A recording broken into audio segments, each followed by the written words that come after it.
Have you ever listened to someone or a motivational speech from a successful person, and instead of feeling motivated, you feel frustrated and intimidated? Maybe he or she makes the mountain seem so high and you're like, well, he doesn't understand what the heck I'm passing through. His conditions were more perfect than mine, or he got a rich background, or maybe he was just lucky. Well, you know what? I feel you. And can I be real with you? We are in the same boat. But let me guess, you're probably thinking, but this guy don't blow already, that's why he has the guts to speak. Wow, I feel that you're thinking too much, but I don't blame you though. See, society has made it in such a way that you only develop the confidence to speak when you've got too much cash.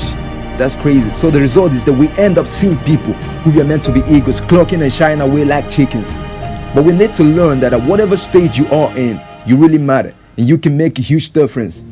It was my man Ralph Waldo Emerson who said that the world makes way for the man who knows where he's going. Look here, friend, we are in this business together. I want to believe that you're somebody thinking big, putting in little efforts every day, taking each day one step at a time, grabbing great opportunities even though it seems as if things are not working as planned, hoping and praying for a better tomorrow, believing that one day you hit your target and your story will change from a negative Y to a positive Y direction. If that's who you are, that's me too. So I'm not here to do some needless bragging about climbing 7 mountains and swimming 7 oceans to go get my diamonds. I'm here to climb this mountain with you because they say iron sharpened iron. Maybe I need to remind you of a story you missed. Well, you were the one who told me about the story of Jack Ma, one of the world's most influential persons and one-time Asia's richest man. Now let's reminisce on his story once again. This man grew up in a very poor home in China. He failed his university entrance exam twice. He was rejected from dozens of jobs. I heard it was even up to 30.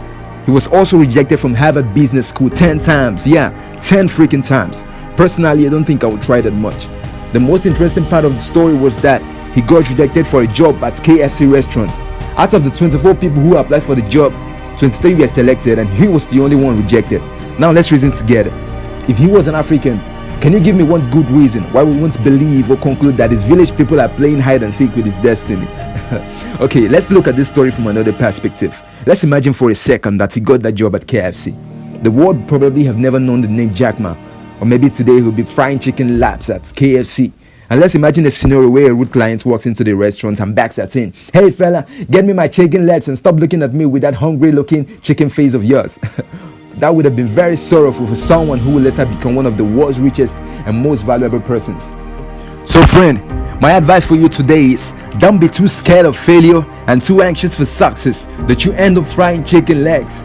Your generations will curse you. Even your ancestors will not forgive you. See, it's high time we understood that you were created not just to be successful, but to be a motivation and a positive impact to someone who thinks they can't make it.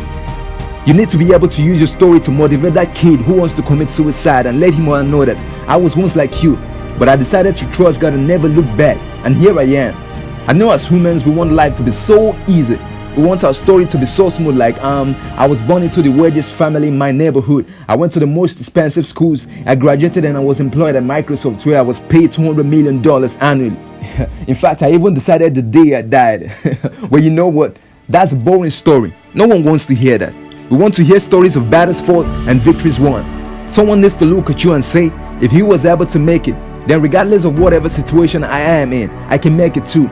So allow God to create a story that you'll be proud to tell.